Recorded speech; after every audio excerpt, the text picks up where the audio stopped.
नमस्कार दोस्तों, मैं हूं दीपेंद्र कुमार दीप और आप सभी का पुनः स्वागत है दीप वे पर। ठीक है, आज आप लोग के लिए एक नया वीडियो लेकर के मैं आया हूं और आज का वीडियो का हमारा टॉपिक है सेक्स एंड जेंडर। बहुत ही बेहतरीन तरीके से मैं आपको समझाने वाला हूं इस चीज को। और बहुत लोग ये बोल रहे थे, स्टूडेंट्स का कमेंट आ रहा था कि सर ये टॉपिक समझ में नहीं आता है, परेशानी हो रही है इसमें। तो इसी के लिए मैं इस पर एक वीडियो बनाया हूं और मैं आपको दावे के साथ कह सकता हूं कि आप सिर्फ एक बार थोड़ा सा टाइम निकाल लीजिए और एक बार इस वीडियो को पूरा देख लीजिए।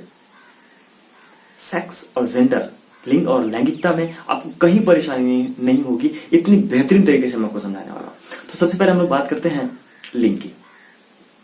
सेक्स की पहले हम लोग बात करते हैं आखिर है क्या। तो सेक्स को हम समझने के लिए एक क्वेश्चन आपसे पूछना चाहेंगे। क्वेश्चन ये है हमारा कि भारत में सबसे अधिक लिंगानुपात सेक्स रेशियो किस राज्य का है? ऑब्वियसली केरल का है। और सबसे कम लिंगानुपात सेक्स रेशियो किस राज्य का है भारत में? हरियाणा का है। लिंगानुपात में हो क्या रहा था, होता क्या है ये पहले इसको समझते हैं हम लोग कि प्रति 1000 पुरुषों पर महिलाओं की संख्या, मतलब कि प्रति 1000 पुरुष पर महिलाओं की संख्या क्या होती है, वो संख्या लिंगानुपात कहलाती है। रेशियो को हटा दीजिए, आप निकाल दीजिए इसको, सिर्फ सेक्स को समझिए, लिंग को समझते हैं। इसमें है क्या कि इसमें हो क्या रहा है, आप इस चीज को, इसके फंडामेंटल को समझिए कि आखिर हो क्या रहा है इसमें। तो पुरुष और महिलाओं की जो संख्या हो रही थी उसको हम लोग डिवाइड कर रहे थे। अर्थात लिंग क्या है हमारा?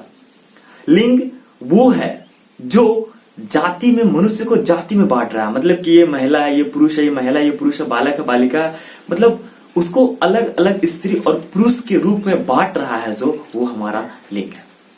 समझ पा रहे हैं इस चीज को? थोड़ा कंफ्यूजन अभी भी होगा। चलिए कुछ एग्जांपल्स भी देखेंगे हम लोग आगे और कुछ परिभाषाएं देखते हैं। तो सबसे पहले एक परिभाषा हम लोग देखते हैं कि लिंग वह व्यवस्था है, वो लिंग समाज की वह व्यवस्था है जिसमें किसी व्यक्ति या वस्तु को स्त्री जाति या पुरुष जाति में विभक्त करता हो, वह लिंग कहलाता है। एक बार फिर से सुनिएगा इस परिभाषा को कि लिंग समाज की वह व्यवस्था है जिसमें किसी वस्तु को या मानव को स्त्री जाति या पुरुष जाति में विभक्त करता है, उसे लिंग कहते हैं। मतलब कि लिंग है क्या कि पुरुष को या महिला, किसी भी मानव को पुरुष या महिला में विभक्त करने का काम कर रहा है, ये जाति में इसको बांट रहा है। एक दूसरी परिभाषा इसका हम लोग देखेंगे, जिस शब्द को पढ़ने से, सुनने से या देखने से या किसी व्यक्ति को देखने से अगर उसमें हमें जाति का बोध होता है, उसके जाति का हमें बोध हो जाता है, तो हम उसको लिंग कहते हैं।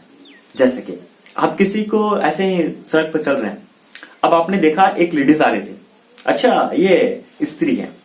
आपने देखा एक शर्ट फुल पैंट वाला आदमी आ रहा था, बहुत सूट बूट में था, लाइक में, तो देखिए अच्छा ये पुरुष है। तो आप उसको देख करके या लिखते हैं या उसको सुनते हैं या पढ़ते हैं। जैसे कि आपको कॉल आता है, तो आपको फोन आया, आपने फोन रिसीव करा, उसने बहुत प्यार से हेलो बोला, मतलब मुलायम आवाज में, तो आवाज से आप पकड़, अच्छा ये महिला है, मतलब इस तरह की आप पकड़ लेते हैं ना कि ये है क्या। तो सुनने से, देखने से, बोलने से जिसे जाति का बोध हो जाए हमें, उसे हम लोग बोलते हैं लिंग। समझ रहेंगे आप इस चीज को। आगे हम लोग बात करते हैं कि लिंग के प्रकार कौन कौन से होते हैं, कौन कौन से आखिर लिंग होते हैं भाई, इसको भी समझना बहुत जरूरी है। तो मैं आपको बता दूं कि लिंग के जो प्रकार होते हैं वो मुख्य रूप से 3 प्रकार है। कौन कौन से? एक होता है स्त्रीलिंग। स्त्रीलिंग जिसमें महिला का बोध हो, मतलब कोई स्त्री का बोध हो, पता चले कि हाँ चाहिए स्त्री है, तो ये पहला आता है स्त्रीलिंग। दूसरा आता है हमारा पुल्लिंग। जी हाँ, पुल्लिंग से तात्पर्य है कि वह पुरुष है। अगर पुल्लिंग की श्रेणी में उसको रखा जाता है जो पुरुष हो, मतलब देखने से पता चल जाए अच्छा ये पुरुष हो। एक होता है और तीसरा नंबर पे है, वो है हमारा नापुंसक लिंग।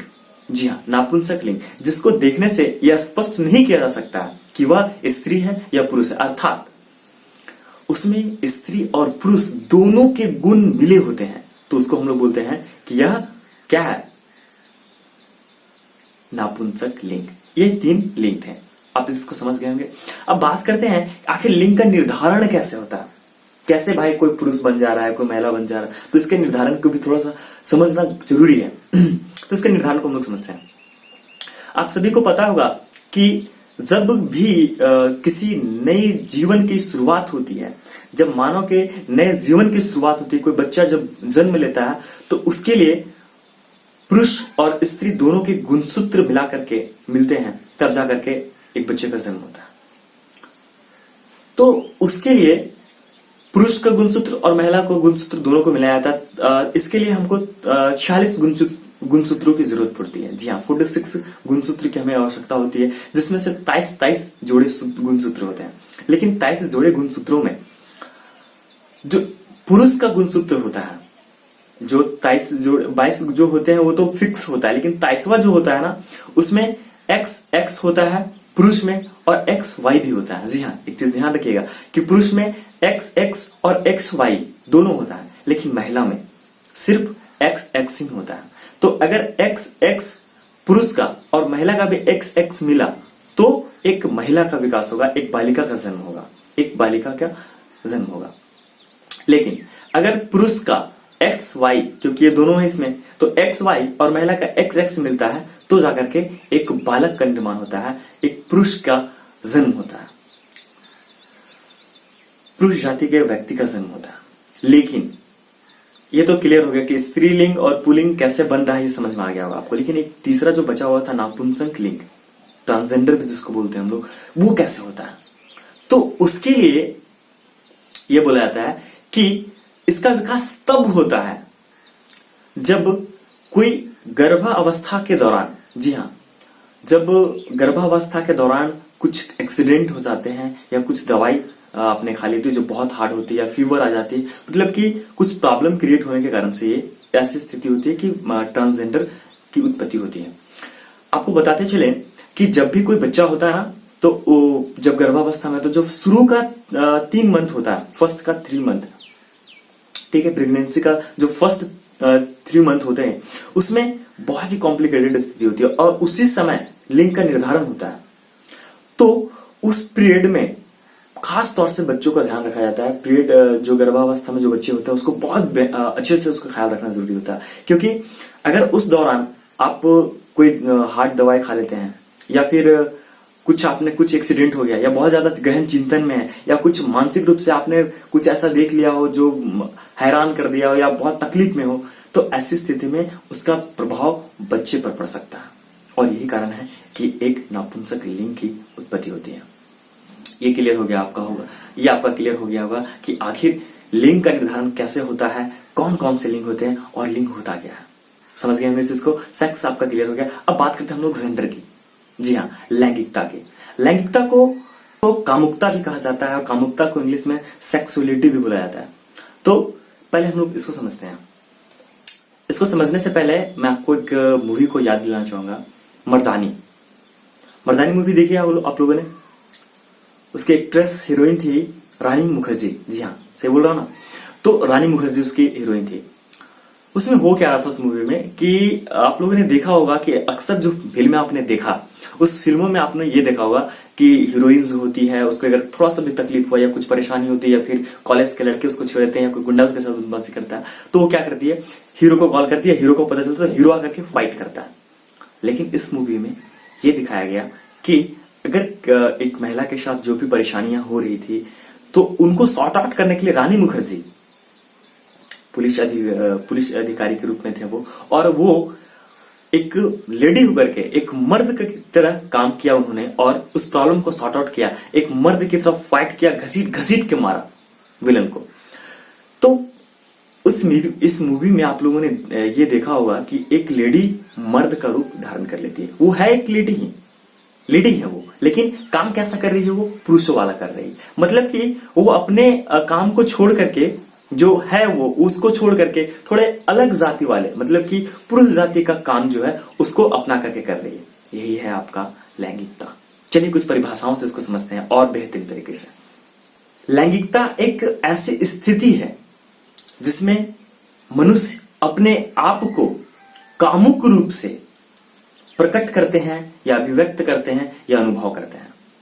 मतलब कि वह जो है वो ना हो करके, वो है लेकिन उस टाइप का अभिव्यक्त ना करके दूसरे की तरह अभिव्यक्त करते हैं या फिर अनुभव करते हैं कि नहीं मैं ऐसा हूं, नहीं मैं लड़का, अगर वो जैसे कि एग्जांपल में इसको समझते हैं कि वो है एक लड़की है, नहीं मैं तो लड़की नहीं हूं, शर्ट फुल पैंट पहन के घूम रही हूं। इस चीज को वो दर्शाता है, मतलब कि वो है जो है वो ना होकर के किसी दूसरे के जीवन की तरफ वो जीता है, व्यतीत करता है, तो उसको हम लोग बोलते हैं लैंगिकता। एक और परिभाषा, लैंगिकता एक ऐसी स्थिति है जिसमें मानव अपने व्यवहार को ना करके, जो उसका व्यवहार है उसको ना करके किसी अन्य जाति के व्यवहार को करता है, तो उसको हम लोग लैंगिकता कहते हैं।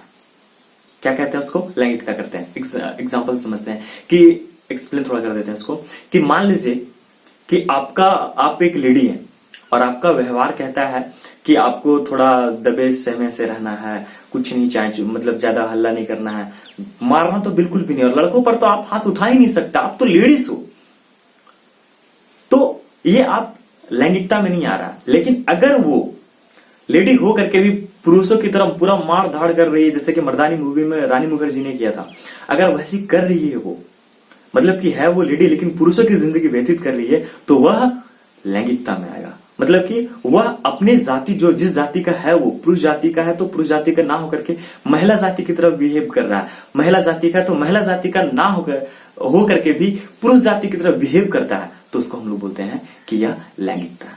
समझ गए इस चीज को? चलिए कुछ हम लोग भावनाओं को और कुछ व्यवहारों को समझ लेते हैं ताकि हमको लैंगिकता बिल्कुल स्पष्ट तरीके से समझ में आ जाए। ठीक है, तो सबसे पहले हम लोग भावनाओं की बात करते हैं, कुछ व्यवहार की बात करते हैं। सबसे पहले हम लोग बात करते हैं फिजिकल, शारीरिक की। आपने देखा होगा समाज में कि कुछ लोग ऐसे होते हैं जो फिजिकल रूप से वो स्त्री होती है, महिला होती है फिजिकली रूप से, लेकिन उसका व्यवहार जो होता है अंदर से जो वो होते हैं, मतलब उसका जो मन होता है वो बिल्कुल पुरुष की तरह होता है। और कुछ पुरुष भी ऐसे आपको मिल जाएंगे जो होते तो पुरुष हैं, फिजिकली रूप से शारीरिक बनावट ऐसे होता है उनका जैसे वो पुरुष दिख रहे हैं, लेकिन उसका जो मन होता है वो बिल्कुल स्त्री की तरह होता है। समझ पा रहे हैं इस चीज को? और ऐसी स्थिति में वो क्या करते हैं कि जब वो व्यवहार में आते हैं तो वो पुरुषों के जो महिला होते हैं शारीरिक रूप से, लेकिन जब पुरुष है वो तो पुरुषों का व्यवहार करेंगे। महिला है लेकिन शारीरिक रूप से वो महिला है, मानसिक रूप से अगर वो पुरुष है तो वो पुरुषों की तरह व्यवहार करेगा आपसे। आगे बात करते हैं हम लोग सामाजिक की। सामाजिक में आपने देखा होगा कि समाज में बहुत सारे कार्य निर्वहन किए जाते हैं, बहुत सारे कार्य होते हैं समाज में। आपने ऐसा फैमिली देखा होगा कि जिसके सिर्फ बेटे हैं, और ऐसा भी फैमिली आप लोगों ने देखा होगा जिसके सिर्फ बेटियां हैं। तो जिसके घर पे सिर्फ बेटे हैं, उसके घर पे सिर्फ बेटे ही हैं, तो वो क्या करेंगे कि जो समाज में निर्धारित किया गया है कि घर का जो काम होता है, चूल्हा चौखट का जो काम होता है वो महिला करेगी और बाहर का काम पुरुष करेगा। लेकिन जिसके घर पे सिर्फ बेटे हैं तो ऑब्वियसली है कि बेटा को भी घर का काम करना पड़ता है, चूल्हा चौखट करना पड़ता है, और बेटियां जिसके यहाँ सिर्फ हैं तो उनको बाहर का काम ही देखना पड़ता है। मतलब कि जो उसका काम का दायरा होता है वो वहां तक सीमित नहीं होता बल्कि बाहर तक होता है। मतलब अपने जाति का जो समाज के द्वारा जो निर्धारित किया गया है कि आपको यही काम करना है, आप यहीं तक रहोगे, वहां तक ना रह करके उससे बाहर जाकर के वो काम करते हैं, तो वह कहलाता है हमारा। तो वो इस चीज को दर्शाता है कि ये लैंगिकता है। ये अभी हम लोगों ने शारीरिक और सामाजिक की बात कर लिया हम लोगों ने। अब बात करते हैं हम लोग कामुक। जी हाँ, काम की भावना से बात करते हैं हम लोग। तो इसमें ये होता है कि आप लोगों ने देखा होगा कि बहुत सारे ऐसे केसेस आते हैं जिसमें जो महिला होती हैं और उनमें जो अंदर ही अंदर में जो भावना होती है, उसके अंदर जो प्रवृत्तियां होती है, वह जो अट्रैक्शन होना चाहिए था काम के लिए, वह एक पुरुष की तरह होना चाहिए था। एक स्त्री को एक पुरुष से होना चाहिए था और एक पुरुष को एक स्त्री से होना चाहिए था। लेकिन ऐसा ना होकर के, ऐसा भी कई बार देखने को मिलेगा आपको कि एक पुरुष को पुरुष ही पसंद आता है और एक महिला को महिला ही पसंद आता है काम के लिए, काम सेक्सुअल के लिए, रिलेशनशिप के लिए। वो एक महिला होकर के महिला को ही पसंद करते हैं और पुरुष होकर के एक पुरुष को ही पसंद करते हैं। तो ये भी लैंगिकता को दर्शाता है। और जहां इसको समाज में बोला जाता है कि जब एक महिला से सेक्स करती है या फिर रिलेशनशिप में आती है तो उसको बोला जाता है लेस्बियन। लेकिन एक पुरुष जब दूसरे पुरुष से करता है तो उसको बोला जाता है, उसको बोलते हैं गे। तो इस चीज को समझिएगा, ये है लैंगिकता। मतलब जो है वो वैसा बिहेव ना करके एक दूसरे की तरह बिहेव करते हैं। मतलब कि उसको अपोजिट लिंग की तरह अट्रैक्ट होना चाहिए था, लेकिन उसके तरफ अट्रैक्ट ना हो करके बल्कि सेम लिंग की तरफ वो अट्रैक्ट होते हैं, क्योंकि उसका मानसिक जो स्थिति है ना वो पुरुष की तरह है। मतलब कि डिफरेंट है। वो शारीरिक रूप से तो बने हुए हैं मर्द, लेकिन अंदर से वो फीमेल है, तो ऑब्वियसली उसको पसंद कौन आएगा? उसको पसंद तो मेल ही आएगा ना। तो इस चीज को आप समझिएगा। चलिए आगे बात करते हैं हम लोग भावनात्मक। बहुत सारे केसेस में आप लोगों को मिल जाएगा कि बहुत समाज में आपने देखा होगा कि जो भावना होती है, पुरुषों की जो भावना होती है, स्त्री की भावना होती है, दोनों के डिफरेंट होते हैं। लेकिन आप लोगों ने देखा होगा कि कुछ जो स्त्रियां होती है उसमें भावना पुरुषों की तरह ना होकर के, जो कुछ स्त्रियां होती है जिसमें स्त्रियों की भावना ना होकर के पुरुषों की भावना होती है, और कुछ पुरुषों को भी देखा होगा जिसमें महिलाओं की भावनाओं ना होकर के वह पुरुषों की तरह होता है। मतलब कि एक दूसरे से विभिन्न होता है। वो किस लिए होता है ऐसे समझते हैं इसको एग्जांपल से, कि आप लोगों ने समाज में देखा होगा कि एक पुरुष है, वह उसको थोड़ा सा भी कुछ बोल दिया जाता है या फिर थोड़ा सा भी तकलीफ होता है तो तुरंत रोने धोने लगता है, जबकि बोला जाता है कि नहीं, रोने का काम सिर्फ महिलाओं का, मर्द तो रोते ही नहीं है। इस तरह की समाज में धारणा बनी हुई है। लेकिन ऐसा ना होकर के कुछ पुरुष भी होते हैं जो कि महिलाओं की तरह रोने लगते हैं। अच्छा, आपने ये भी देखा होगा कि कुछ महिलाएं ऐसे होती हैं जिसको आप पूरा टॉर्चर करो, कुछ भी बोल दो, कुछ नहीं फर्क पड़ता है यार, उसको तो कुछ फर्क ही नहीं पड़ेगा। वो क्या करेंगे कि पुरुष की तरह बिहेव करते हैं। भावना जो उसमें होती है वो बिल्कुल पुरुष की तरह होती है, उसकी तरह वो अडिग रहना चाहते हैं, वो जरा से भी विचलित नहीं होंगे। आगे बात करते हैं हम लोग स्पिरिचुअलिटी। जी हाँ, आध्यात्मिकता की ओर देखते हैं। तो आध्यात्मिकता में हम लोग ये देखते हैं कि समाज में ये विभक्त किया गया है, बोला जाता है कि जो पुरुष होते हैं वो पूजा पाठ में ज्यादा ध्यान नहीं देते हैं, और महिलाएं जो होती हैं उनको पूजा पाठ में रोज दिन नहाना धोना, पूजा पाठ करना, खाना बनाना, ये सब कामें होती हैं। आध्यात्मिकता की ओर देखते हैं हम लोग। तो वो मतलब पुरुष जो होते हैं वो अध्यात्म से जुड़े होते हैं, और महिलाएं जो होती हैं, जो महिलाएं होती हैं वो अध्यात्म से जुड़े होते हैं, और पुरुष जो होते हैं वो इसके जस्ट विपरीत दिशा की ओर होते हैं। महिलाएं घर में भगवान के सामने अगरबत्ती जलाते हैं, भगवान को प्रसन्न करने के लिए जलाते हैं, और पुरुष, अब तो खुद तो पता ही होगा कि कौन सा अगरबत्ती वो जलाते हैं, वो खुद को नुकसान पहुंचाने वाले, पता नहीं आनंद की अनुभूति होती है शायद उसमें भी, तो वो सिगरेट जैसी अगरबत्ती जलाते हैं। ठीक आज की स्थिति में हम देखें तो कुछ महिलाएं इस चीज को छोड़ करके, मतलब भगवान से उसको कोई मतलब नहीं, पूजा पाठ से कोई मतलब नहीं, वो पुरुषों की तरह, पुरुषों के साथ बैठ करके, उसकी मंडली में बैठ करके वो भी आज के टाइम पुरुषों की तरह सिगरेट जलाया कर रही है। मतलब कि वो है तो एक लेडी, लेकिन वो पुरुषों की तरह वो बिहेव करने लगी। ये है लैंगिकता। मतलब कि लैंगिकता के संबंध में अगर स्पष्ट और निष्कर्ष के तौर पर कहा जाए तो जो है वो, मतलब कि आप जो भी है वो पुरुष है या महिला है, वो अपने तरह बिहेव ना करके बल्कि दूसरी जाति की तरह, मतलब कि जो महिला है वो पुरुष की तरह और जो पुरुष है वो महिला की तरह अगर बिहेव करता है या उसकी भावना प्रकट करता है या व्यवहार करता है तो उसको हम लोग लैंगिकता कहते हैं। क्लियर हो गया होगा आप सबों का ये टॉपिक। और इसी के साथ ये वीडियो समाप्त होता है, और मैं आप लोग को बताना चाहूंगा कि अगला जो हमारा वीडियो आने वाला है वो है लिंग और लैंगिकता में अंतर क्या है। तो बने रहिए हमारे चैनल के साथ, लगातार पढ़ते रहिए, बढ़ते रहिए। बहुत बहुत धन्यवाद आपका।